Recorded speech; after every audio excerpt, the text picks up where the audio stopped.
brought a special rum to the party. You know, Steve knows the drill. He don't come to a party empty head. Right? Yo, welcome to the show, Downline Show. Today's episode is going to be all about steak. We have a special guest with us. This is Steve, the Grilling Dad. He is our welcome. sous vide specialist, our grill specialist, our smoke specialist. We've been friends for an extremely long time. We go back over 20 years now, which sounds absolutely crazy. But he decided to join us today and, you know, bring his sous vide skills and his seasoning skills as we go through these steaks, which we'll introduce to you shortly. But he also brought some rum. Yeah, so great man right here. He comes to the party and don't come empty-handed. He brought the Angostura 7-year. Beautiful. Yeah. In essence of Trinidad Carnival that just finished up. It's Carnival. You gotta bring the Trinidad. All right, there we go. So we're gonna start off real quick. I say, hey, we welcome you to our house, and then we'll have a toast and get this started, right? Yeah. All right, let's go. Appreciate this, guys. Yeah, man. Thanks for coming through. So as we've said, anytime we travel, and especially if we hit a duty free and we're in a country that has something different or something new, we bring it home and we make sure that our friends have the opportunity to taste it. Yeah. And, you know, me and Steve, we also really like whiskey. So there was a period of time where we were doing like the Johnny Walker Explorer series. I got that in the top. Yeah, we got Johnny Walker, and it's like each place that we went to, we were bringing a different bottle and figured out which ones were our favorite. Anytime we're at the crib, we're always grilling and chilling. So cheers to family. So that's another reason of how this even grew to be, because that's kind of like a tradition that we all kind of shared together, and we all kind of did. So now we're just bringing it to share it with you all, and we're gonna taste this rum and let you know what we think. Now this is the Angostura 7-year from Trinidad and Tobago. And remember, we're gonna do our rating scale on sugar cane. All right, how many daddy canes this is going to be for us? Right now, it's like it's giving me all the Caribbean vibes. Yes. I smell the spice, but I also smell the burn too. Ooh, that's nice. Good. Whoa, that's great. I have a burn. Okay. Now this one, this is my first time trying the 7-year, but I've tried some other ones of the Angostura, and this is a sipper all day, and you just with some ice. The aftertaste is like peachy. It's like fruity. It's very light. Oh yeah. It's almost like a white sangria on the end. Now we read the label too, just to kind of see what they tell us we're supposed to taste. But like we first actually figure out what do we actually taste, right? So the notes that they say is chocolate, coffee, spices, and toffee, and then you serve over ice. But we're just trying to straight up right now. Well, I just had a coffee. Yeah. So any of the coffee flavors are just blending in. But I'm getting that aftertaste is what really surprised me, because I straight up just got a lot of fruit and it tastes like white sangria. Something like apple, peach. Yeah, I'm with you on the peach. You just spice up front, of course. Yeah. It's an aged rum. It's I think those are blended 7-year. Yeah, so it's a blended of light and heavy rums and are aged for a minimum of 7 years. So you're getting a nice. And this is like one of the things that we're exploring and we're finding is that this is like homage to the art of like the distillers of rum, right? So it's like you've got to work. You're creating this craft here, and you're doing it in the heat of the Caribbean, which also adds to it. You've got the soil from the different islands. Some people have rocky, some have volcanic. You know, that's how islands are made and everything like that. So. And you're starting with the same base ingredient, but somehow you're able to get all these flavor profiles out of it. Yeah. So like you said, with celebrating these distillers and their ability to craft something that can taste so many different ways, this is and this one's good too, because the brand Angostura, like if I tell you most people are only thinking of the bitters, right? But no, there's the rum is absolutely amazing. So we appreciate you bringing this, man. This is going to go great with what we're having today. So, yeah, it's delicious. So now that we've seasoned ourselves, let's hop into season up these steaks and get this ready. We're doing a kind of an exploration here of cast iron skillet, not grill it. And then we also we're going to do sous vide as well. So then we can do a reverse sear on the steaks as well. And then we're going to try like the same cut, both different ways. And then we'll pair it with some more rum as well. Yep. And kind of like looking at things from the frugal end of the spectrum all the way to more of a high end. Yep. So we have, just a recap, we're doing New York strip, and we're going to have our sous vide version of the New York strip in the cast iron cook, which we're going to sear first and rest in the oven. We have the American Wagyu.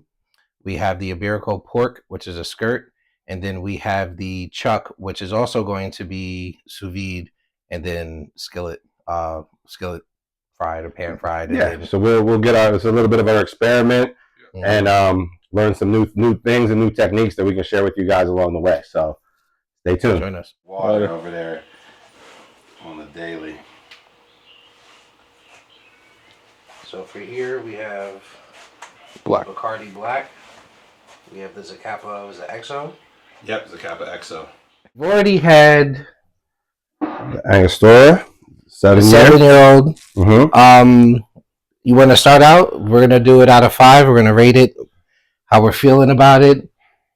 Anything that stands out to you? And I would say your point of comparison is not going to be the best rum you've ever had or the worst rum you've ever had. That's not really your point of comparison. Is just as an everyday.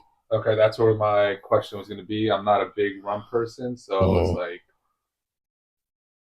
I can't compare it to too much. If I had to compare it to Scotch, of course, it's going to be on the lower scale and stuff like that. But that's a good way to scope it. So yeah, on a scale of 1 to 5 canes, is that how we're doing? Yep. I'm gonna give this a 4. 4 canes. 4 canes. Okay. 4 canes. It's something I would definitely drink. I would bring out to the backyard if I got some of my boys over. I would definitely bring this out. Great. I think so And too. one of the things that we were saying is, unfortunately, our taste is on the higher end. So a lot of things are going to fall in that 4 range, that 4.5. Right. Sometimes it's hard not to give the 5. But what are you feeling? I was gonna give like a 4.25. I feel like this is a good, solid, everyday sipping rum that, you know, it doesn't knock your socks off, but it's good. It's just there's not a lot of things I'm gonna find wrong with it. And I think it's great for the conversation for today because we're looking at a lower end and a higher end in the next tasting that we're doing. So we'll see kind of like where those fall into it too. So I think that's I'm doing a 4.25. Yeah. I'm probably gonna be right in between the 4 to 4.5, so somewhere about 4.25 ish as well. I kind of want to give it more because honestly, knowing this exists and it's as good as it is, it's replacing Bacardi Gold for me. Like I said, we usually without a doubt, we'll have just like a little gold on the side. Yeah, this is if I can find this when I'm getting ready to grill on like a spontaneous like 60-degree day or something like that. I'm gonna pop that in the cup while I'm grilling, and that's now replacing something that would normally be my staple go-to. That's a staple for you, right? Which was the everyday for a good everyday. And where did this kind of fall? Like, not just out of curiosity, because I think that's what we were talking about. Like, just for people that may want to check it out. Like, where does it fall kind of in the price range for you on this, if you recall? I mean, do you guys want to guess what the cost is, and I'll let you know what it is, or you want me to say it straight? It's a 7. It's a dark. It's actually really good. I'm gonna say 45. 45 bucks. I was thinking about 30, 35. Only because I know the brand of this, so I kind of know, but I'm more for everybody else. Bought it in Long Island, $25. 25. See, Just has to stop recording. Right. $25. Emotional, damn it. So we're back. We just finished our ratings for the Angostura, right? We had the 7-year. We're all in the. I think we're hovering 4.25 is where we're at, right? For that one. I'm calling it 4.3. Okay. Maybe say a 4.3 average between all of us. And so in the theme of today, what we're trying to do, we have 2 other rums that are kind of going to pair. We're doing like low end, high end for steak, and then low and high end for our rums. And then we're going to first try the rums out, then we'll try them with the steaks, right? The same way we kind of got to do with the Iberico, which is like our little special treat for the day. So the first, so just so you know what you've got. So the first one here in the front, this is going to be Bacardi Black. Okay. Right? So this is Bacardi Black. Yep. And then hold on, you dropped some information before. I think that would be very important for the viewer, right? Because it might be controversial. All right, yeah. I love this because this has been I just came back from Puerto Rico. Mm-hmm. I was there, went and did the tour of the Bacardi factory while we were there. I should have worn my shirt today, but because of probably all of our childhood growing up, whether in New York, the times in New York or whatever, college or things, everybody always called Bacardi was Puerto Rican rum. Everybody knows it's Puerto Rican rum, right? Now, that is true and not true at the same time, right? So it's like not holding against it. Also, how I would tell people is how it was marketed to you, right? So Bacardi came from Cuba, right?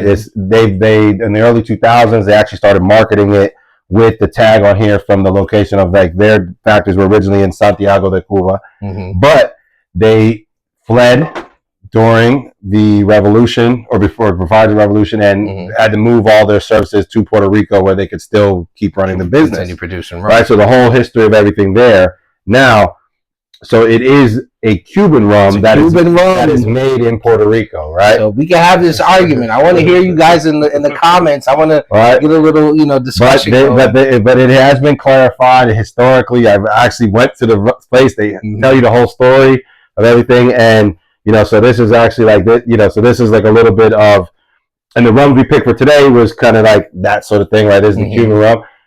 We also on our tie-in now we're doing the EXO from Zacapa, which is from Guatemala. Yes. And the great part of this is their top of the line of things. So this is their normal drinking one is a blended 23. This is their EXO Reserve. This is their smoothest, most curated, one that they've got. It's in a very beautiful bottle. I love this bottle. Right? The same design is so the wrap on it is what's the story I over forget there? The name of it, but it's the material that they use as like a waistband or also on their hats. We would call it a rattan, but there's actually a name for it. But that's like the fancy gold version of it, or so that's 5 royalty, or Like I said, I feel like when I first got this bottle, I was like, ooh, this is fancy. I feel like it's kind of like my Louis XIII moment right here. So that bottle comes in a nice box like this as well. So that's what. So we have our high low. Yeah, and it's the same thing that we're doing with the steaks as we showed you. We have our chuck, we have our strip steak, and then we have our high, which is the Wagyu. Yep. So we'll start off with we'll start at the bottom and work our way up, right? So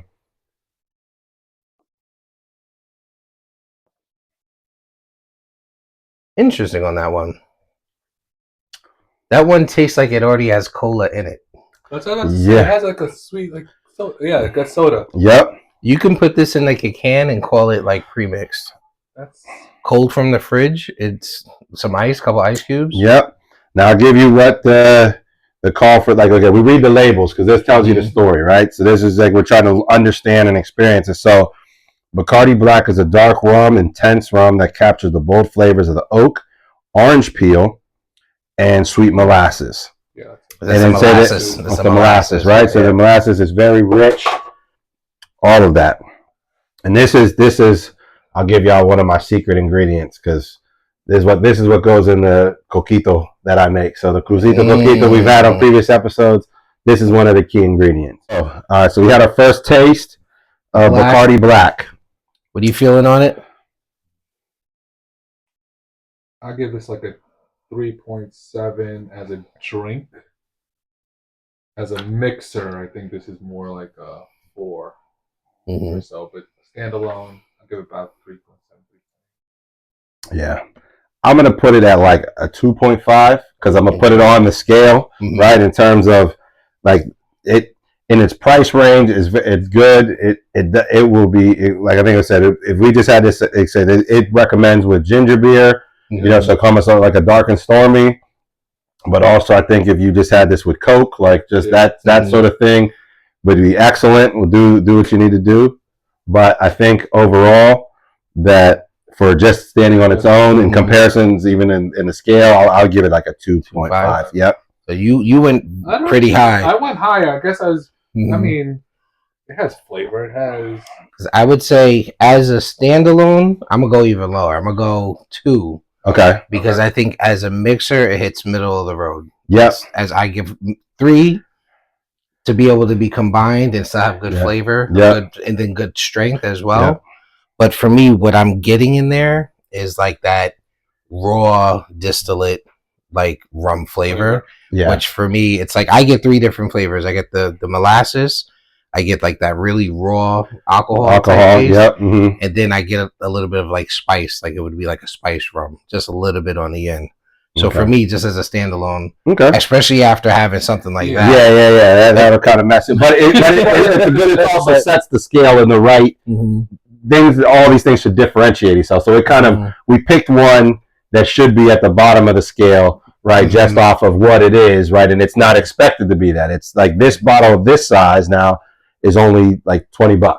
Okay. Yeah. Right. You know what I mean? And this is So, a 1.5 liter, right? So this Okay. is, so this is for mass drinking, right? You know what I mean? If you're making punches, you're making things like a party, it's a party thing. This is like not the silver, the blanc, like the white, like where it's like just straight moonshine feeling like a thing. It's just like this has a little bit higher because it doesn't burn you either. No. And that's really why I picked this, because I mean, as like I use this in the coquito because it doesn't have that burn to it, but you get all those flavors that add to the richness of it. So I would leave the 2s and 1s and like that for the burns. Like, I got you. Yeah. For those things. Yeah. Yep. Okay. We're at Zacapa, the XO. So, buttery to the nose. This is the flavor I expect from a dark rum. Yeah. It's that oaky, smooth. But this is giving the cask series. Like I taste wood. Like I taste the wood. Before. It's super mellow. It's not overly sweet. This I feel you gotta drink in one of those little cognac glasses. Like a snifter, right? Yeah. Yep. I'm really interested in how the meat changes. The way this tastes, right? Yeah.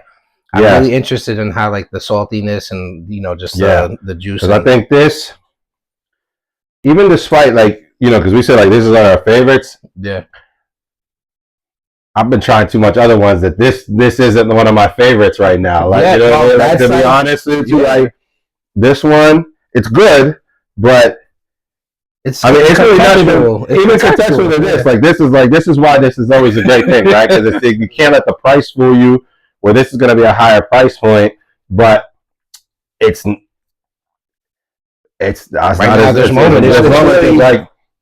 different use case also. That could be just you just want to sit down at the end of the day and just want to sip on which it'll do. But there's sometimes, and that's where the great part of all this is it's your own taste, right? Because it's like even just like some people are buying stuff just because it's expensive, and then you don't really like it, right? But there's something that is more on the lower end, but you enjoy it. Like it gives you the same experience. You know what I mean? And this is really like I mean, I only got half the bottle left, but I was like, I definitely drink it. But it's like I'm like in context with everything. I'm like I'm definitely curious to see. So for this one, I'm gonna give it a 3.75. Okay. For this. Okay. Still proper. Doesn't hit 4. No, because I feel like a part of it. There's a personal relationship. Yeah, well, I feel like because I think even as I taste it, like I think there's even ones that are lower in their tree family that I've had that are better than that. You know what I mean? So that's why that's even why it's a gift and a curse, because it's like I'm very familiar with all the offerings that they have. Right, we've explored so many. So I'm gonna give it's just today. I don't know. Maybe I'm just thinking about steak and wanting to get to it, but yeah. One last sip. I'm gonna say, because I would normally drink it over ice. It would open it up a little bit. That's true. That does add to it. Yep. I'm gonna keep it about. You said 375. Yeah. I'm gonna ride your coattails on that, and I'm gonna say 3.8. Okay. I'm gonna say 3.8.